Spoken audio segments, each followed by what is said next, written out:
वो जो जेजेपी में 46,000 वोट ले गया, 46,000 वोट लेके ऐसे दरवाजे बंद हो गए। अगर मैं एक भी यहाँ किसी के कन्यादान डालने आए हो, किसी के दुख सुख में आए हो, पूरे जींद हलके में इस कैमरे को लेकर चले जाओ। अगर 46 दिन भी वो कहीं किसी के यहाँ कन्यादान डाला मिल जाए उनका, और किसी के यहाँ अगर वो सुख दुख में खड़े मिल जाए, मैं गारंटी ऐसे लोगों को राजनीति में लाएंगे क्या लोग? अब आप लोगों ने अपने चहेतों के बंगले बनवा दिए होंगे, लेकिन आप लोगों ने इनके लिए कभी काम नहीं किया।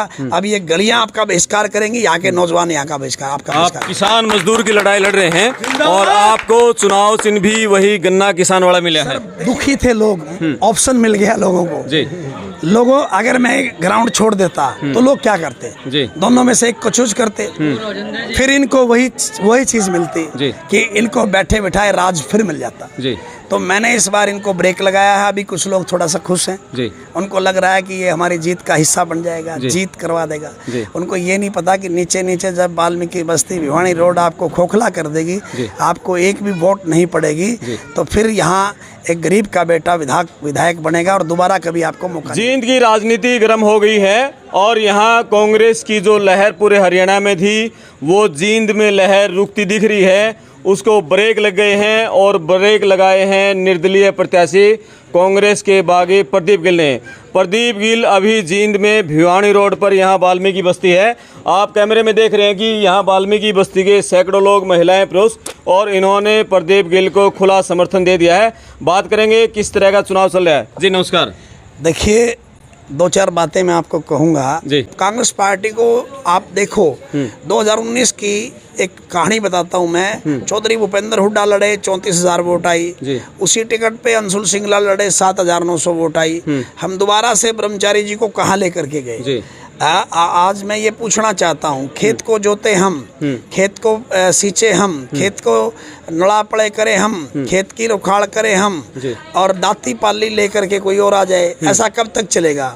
हमारे जैसा नौजवान क्यों राजनीति करे? दुख सुख में रहे हम, जो भी प्रॉब्लम आए इन गलियों में रहे हम, और उसके बाद माला पहनने के लिए और चीजें करने के लिए आ जाएं, ये चीज बर्दाश्त नहीं हुई और इस बार हम लोगों ने इनके खिलाफ बिगुल बजा दिया। आप कई प्रत्याशी थे टिकट की दौड़ में, आप थे, बलजीत रेड्डू थे, प्रमोद सुहाग, आप लोगों ने यात्राएं निकाली और बहुत सारे लोग थे, महावीर कंप्यूटर थे, व्यापारियों की आवाज उठा रहे थे और बहुत सारे लोग थे। तो वो कांग्रेस की जो टीम है, क्या लगता है कि आप कांग्रेस की टिकट के दावेदार अब निर्दलीय मैदान में हो, आपके साथ आएगी वो टीम? वो टीम सारी मेरे साथ नहीं, वो टीम तो मुझे नहीं पता आएगी कि नहीं आएगी। धरातल पर जो व्यक्ति जो पीड़ा से गुजर रहा है, वो मेरे साथ जरूर खड़ा है। मेरे दाएं देखो, बाएं देखो, कहीं देखो, वो जो टीम प्रदीप गिल के साथ लगी हुई थी, क्योंकि मैंने एक कमिट कर रखा है इन लोगों को। अगर आप आधी रात को किसी का दरवाजा खुलवा सकते हो तो तुम अपने लाडले भाई और बेटे का खुलवा सकते हो। इन लोगों को आज तो ये तुम्हारे को दिखावा कर सकते हैं, आज तो इन्हीं गलियों में आके अपना और अगड़ा और पिछड़ा और पता नहीं क्या क्या बोलेंगे, लेकिन जैसे ही ये बन जाएंगे दोबारा अगर यहीं आते तो ये लोग हमारे जैसे नौजवानों को फिर जरूरत ही नहीं थी। 46,000 वोट लेकर के महावीर जी कहाँ चले गए थे? मैं पूछना चाहता हूँ आपके इस टीवी चैनल के माध्यम से। 46,000 वोट मिड्डा साहब के खिलाफ मिली थी। 2 विधायक थे पिछली बार जींद के, ध्यान करो भाई। 2 विधायक क्यों थे? एक तो बीजेपी ने चुना, जो लोगों ने चुन दिया। एक विधायक वो जो जेजेपी में 46,000 वोट ले गया, 46,000 वोट लेके ऐसे दरवाजे बंद हो गए। अगर मैं एक भी यहाँ किसी के कन्यादान डालने आए हो, किसी के दुख सुख में आए हो, पूरे जींद हलके में इस कैमरे को लेकर चले जाओ। अगर 46 दिन भी वो कहीं किसी के यहाँ कन्यादान डाला मिल जाए उनका, और किसी के यहाँ अगर वो सुख दुख में खड़े मिल जाए, मैं गारंटी ऐसे लोगों को राजनीति में लाएंगे क्या लोग? अब जी, अभी हम तोड़ा गांव में कार्यक्रम देख रहे थे, चमार बस्ती के लोगों ने आपको एक तरफा समर्थन दिया है और आपने दावा किया कि जींद में हम कांग्रेस की लहर रोक देंगे, कांग्रेस की लहर को ब्रेक लगा देंगे। देखिए, मैं कांग्रेस की लहर को ब्रेक नहीं लगा रहा, मैं एक मानसिकता को ब्रेक लगा रहा हूँ। जो मानसिकता आज तक जींद के लिए सिर्फ और सिर्फ ऐसे लोग देती रही है कि सिर्फ और सिर्फ 2 घराने क्या माओ ने पूत जलने बंद कर दिए? क्या काबिल लोग और किसी परिवार में नहीं है? क्या हमारे जैसे लोग राजनीति का हिस्सा नहीं बन सकते? क्या किसान का कर्मचारी का बेटा कभी आगे नहीं आएगा? क्या यही 3-4 घराने इस जींद को खोखला करने का काम करेंगे? दीमक की तरह खा गए ये लोग। अभी देख नहीं रहे थे आप बाहर, अभी एक सीवरेज के अंदर से ऐसे पानी आ रहा है बाहर, और आप यहाँ चलो फिर भी थोड़ा सा 1-2 एम्प्लॉयज़ होगा, अगर जैसे जैसे इस बस्ती के अंदर घुसते चले जाएंगे, मैं कहता हूँ, मैं चैलेंज करता हूँ विधायक को, आज आए यहाँ पर हमारे साथ खड़ा हो, एक घर में मैं और आप सोएंगे साथ साथ। अगर रात सुबह होते होते अगर उनको ग्लूकोज ना चढ़ जाए तो प्रदीप गिल मेरा नाम नहीं है, क्योंकि आज डांस इस तरह का जीवन यापन कर रहे हैं, मेरा पसीना तो सूखता नहीं है, ठीक है। और मैं ऐसे घर से पैदा हुआ हूँ, मैंने 2 किराए के कमरे में, शावित्री नगर में आज भी चले जाओ आप, शावित्री नगर में 2 किराए के कमरों में पैदा होने वाला ये नौजवान आज चैलेंज करता है कि वो भाई जो ये कहता हो कि मैं इनके जीवन के लिए काम कर रहा हूँ, नहीं कर रहे। आप लोगों ने अपने चहेतों के बंगले बनवा दिए होंगे, लेकिन आप लोगों ने इनके लिए कभी काम नहीं किया। अब ये गलियां आपका बहिष्कार करेंगी, यहाँ के नौजवान यहाँ का बहिष्कार, आपका आप किसान मजदूर की लड़ाई लड़ रहे हैं और आपको चुनाव चिन्ह भी वही गन्ना किसान वाला मिला है। देखिए, मैं कहता हूँ कोई भी व्यक्ति, हमारा हरियाणा नहीं पूरा देश ही किसानी से जुड़ा हुआ व्यक्ति है।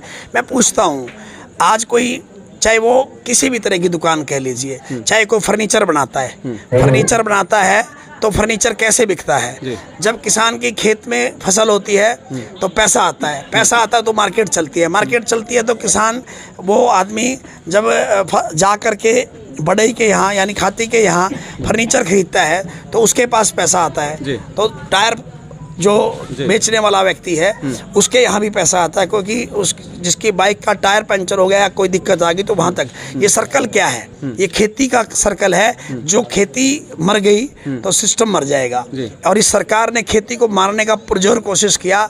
700 किसान मरे, हजारों सड़कों पर जो है ना पड़े रहे। और आज बता रहा हूँ, कर्मचारी से लेकर के हर व्यक्ति, यहाँ पर कर्मचारी भी होंगे एक आध, सुन लीजिए, OPS के लिए आज हर व्यक्ति लड़ाई लड़ रहा है। ये 4-4 पेंशन लें, और जो 58 साल तक एक बुजुर्ग किसी की अगर सेवा करे तो वो आदमी जो है ना पेंशन का हकदार नहीं, उसने सारा पैसा अपने बच्चों के उस पे लगा दिया, जो है ना उसके जीवन पे, पढ़ाई पे, उसके रहन सहन पे या उसके ब्याह शादी पे। और जब उसके पास बचा कुछ नहीं तो बेटा अगर नालायक हो वो बाहर निकाल दे तो वो बेचारा कैसे करे? एक दिन भी माननीय विधायक ने OPS पे ये कहा हो, नहीं मैं मेरी तनख्वाह छोड़ दूंगा, मैं मेरी पेंशन छोड़ दूंगा। मैंने तो यहाँ तक कह दिया, आपके चैनल पे भी कह रहा हूँ, इसको रिकॉर्ड रखना। मैंने कहा अगर ये जनता मुझे विधानसभा भेजती है तो मुझे 2 लाख मिले, 3 लाख मिले, 4 लाख मिले, 5 लाख, जो मुझे तनख्वाह मिलेगी, प्रदीप गिल बोल रहा हूँ on the record, on the camera, आप इसको रिकॉर्ड रखना कि एक भी नई चवन्नी अपने घर पे, अपनी रसोई में, अपने परिवार पे, अपने कपड़े लत्ते पे, अपने बच्चों पर खर्च नहीं करेगा। एक एक पैसा जो खर्च होगा, ये बात ऑन द रिकॉर्ड बोल रहा हूँ, ये हर नौजवान अपने दिल में रखे। एफिडेविट दूंगा इस बात के लिए, और बोल रहा हूँ, नहीं करके दिखाऊंगा। क्यों? क्योंकि मुझे ज़रूरत नहीं है, मेरी रोटी मेरे पास बढ़िया है। मैंने ये बोला कि मेरा वो नौजवान जो किसी कारण से उसके पिता का या तो साया उठ गया या उसका पिता के पास सक्षम नहीं है कि वो उसको IIT करा सके, बेटी कोई पढ़ना चाहती है वो पढ़ाई छोड़ देती है क्योंकि पैसा नहीं है, कोई बुजुर्ग अपना इलाज इसलिए नहीं करा पा रहा क्योंकि उसका बेटा अगर या तो कोई दिक्कत में है या कोई वो दूसरी तरफ चला गया नशे पते में, वो बुजुर्ग का इलाज नहीं हो पा रहा। मुझे पता है इन पीड़ाओं का, मैं इनके पास जाता हूं तो मुझे पता है इनके पास जेब में क्या है। और वो बेटी जिसका हम सब चाहते हैं कि यार उसकी शादी हो जाए, लेकिन उसके पिताजी तो अपाहिज हो गए हैं, लेकिन उसका पालन पोषण करने वाला कोई नहीं है। उन सब चीज़ों पे प्रदीप गिल की सारी विधानसभा की तनख्वाह हर महीने खर्च होगी, ये मेरा वादा है। जी, और हमने आज देखा कि एक और बात कर देता हूँ, पूरी कर देता हूँ। ऐसे नहीं कि ये इसके ऊपर बात है, यहाँ का 1 या 2 साथी उस कमेटी का हिस्सा होगा, जो कमेटी हर महीने उस पैसे को लगाएगी और फिर 6 महीने में ऑडिट कराएगी कि कोई पूछे कि आपका पैसा कहाँ लगा, तो हम बताएंगे कि रायचंदवाड़ा गांव, बोतवाला गांव या वाल्मीकि बस्ती, भिवानी रोड या बूढ़ा बाबा बस्ती, वहाँ कोई कन्या की शादी थी या किसी बच्चे के लिए एजुकेशन का प्रबंध किया गया या किसी बूढ़े के लिए, बुजुर्ग के लिए हम लोगों ने उसका स्वास्थ्य की सुविधा के लिए उसका जो रोग था उसके ऊपर हम लोगों ने पैसा खर्च किया।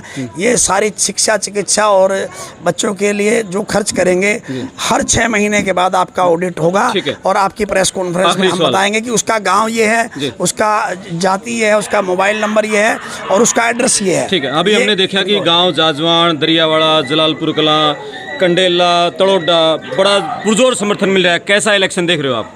सर दुखी थे लोग, ऑप्शन मिल गया लोगों को जी। लोगों अगर मैं ग्राउंड छोड़ देता तो लोग क्या करते जी? दोनों में से एक को चूज करते, फिर इनको वही चीज मिलती कि इनको बैठे बिठाए राज फिर मिल जाता जी। तो मैंने इस बार इनको ब्रेक लगाया है। अभी कुछ लोग थोड़ा सा खुश हैं जी। उनको लग रहा है कि ये हमारी जीत का हिस्सा बन जाएगा, जीत करवा देगा। उनको ये नहीं पता कि नीचे नीचे जब वाल्मीकि बस्ती भिवानी रोड आपको खोखला कर देगी, आपको एक भी वोट नहीं पड़ेगी, तो फिर यहाँ एक गरीब का बेटा विधायक बनेगा और दोबारा कभी आपको मौका नहीं। बहुत बड़ी बात आपने कही कि यहाँ से जो पहले प्रत्याशी रहे हैं और अब उनके बेटों को टिकट मिल गई। हमारे किसान मजदूर जब उनके पास आते थे उनको बैठाते नहीं थे। बिल्कुल, ये मैं नहीं कह रहा, भेदभाव किया लोगों से। ये मैं नहीं कह रहा। अगर आज कोई 70 साल का 80 साल का बूढ़ा आपको मिल जाए तो मुझ उससे पूछोगे तो वो एक्चुअली बताएगा। हमें उन बुजुर्गों ने बताया तो हम आपको बता रहे हैं। तो कांग्रेस ने ऐसे लोगों को फिर टिकट दी है? देखिए, मैं ये कहूँगा कि किस प्रकार का ये खेल हुआ मुझे नहीं पता। मैंने लगातार कांग्रेस पार्टी के लिए काम किया, चाहे वो बूथ पर, चाहे वो कोई जलसा जुलूस, सब चीज़ों को जो है हम लोगों ने मजबूती से लड़ाई लड़ी है। बागी तो ना कहो, मुझे तो अच्छा है। हाँ। नहीं, टिकट तो नहीं मिली, बागी रहेंगे। ये शब्द शायद मेरे लिए तो ठीक नहीं बनेंगे। मैं बताना चाहता हूँ कि मैं यहाँ उन लोगों की लड़ाई लड़ने के लिए संघर्ष कर रहा था जिन्हें कोई भी अपने जो पास बुलाकर सम्मान नहीं देता जी। हम लोगों ने देखा है इन दो घरानों का खेल जी, जिसके अंदर एक ऐसा समय